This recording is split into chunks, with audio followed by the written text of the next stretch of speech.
ஆண்டவர் இயேசு கிறிஸ்துவில் பிரியமான சகோதர சகோதரிகளே, திருத்தூதர் பணியினுடைய முதல் வாசகம் புனித பவுலடிகளார் எப்படிப்பட்ட மரணத்தை பெறப்போகிறார் என்பதையும் இன்றைய நற்செய்தி வாக்கில் புனித பேதுரு எப்படிப்பட்ட மரணத்தை அணுகப் போகிறார் என்பதையும் மிக அழகாக விவிலிய ஆசிரியர்கள் நமக்கு சொல்லுகிறார்கள். முதல் வாசகத்தில் பெஸ்கு என்ற அரசர் அக்ரிப்பா ஆளுநரிடம், அரசனிடம் புனித பவுலடிகளாருடைய குற்றத்தை பற்றி பேசுகிறார். அவரை அழைத்து, நீ எருசலேமுக்கு வருகிறீரா? ஏனென்றால் ரோமை ஆட்சியாளர்களினுடைய சட்டத்தின்படி குற்றம் சாட்டப்பட்டவர் தம் மீது சாட்டப்பட்ட குற்றத்தை பற்றி குற்றம் சாட்டியவர் முன்பாக விளக்கம் சொல்ல வேண்டும்.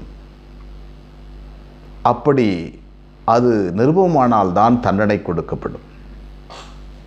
இங்கே பவுலடிகளார் அவ்வாறு நிறுத்தப்பட்ட போது அவர் இயேசு வாழ்கிறார் என்பதை பற்றியே அதிகம் பேசுகிறார். எனவே சட்டப்பூர்வமாக அவர்களுக்கு, அரசர்களுக்கு, நாட்டிற்கு எந்த பிரச்சனையும் இல்லை என்பதை அறிகிறார்கள். எனவே பேரரசர் என்னை விசாரிக்க வேண்டும். பேரரசர் விசாரிக்கிறார் என்றால் அவர் தண்டனை கொடுத்தாலும் கடவுளின் வாக்கு ரோமைக்கு சென்றுவிடும். கடவுளின் வாக்கு ரோமைக்கு சென்றால் உலகம் முழுவதும் இறைவாக்கு சென்றடைந்துவிடும் என்பதுதான். அவ்வாறேதான் புனித பேதுருவினுடைய இறப்பை பற்றி அவர் இயேசுவையும் அவருடைய மக்களையும், குறிப்பாக அவருடைய ஆடுகளையும் அன்பு செய்கிறாரா என்பதை விளக்கம் கேட்ட பிறகு என்னை பின் செல் என்கிறார். அதோடு மட்டுமல்ல, நீர் எங்கு செல்ல வேண்டும் என்று, எங்கு செல்லக்கூடாது என்பதை முடிவெடுக்கின்ற உரிமை உனக்கு இல்லாமல் போகக்கூடிய காலம் வரும் என்று அவர் எவ்வாறு கைது செய்யப்பட்டு ரோமைக்கு அழைத்து செல்லப்பட்டு கொலை செய்யப்படுவார் என்பதை தெளிவாக இந்த இறைவாக்கு படம் பிடித்து காட்டுகிறது. இந்த இருவரும் விட்டு சென்ற விசுவாசம் திருச்சபையினுடைய வளமையாய் இன்றும் என்றென்றும் நிற்கிறது.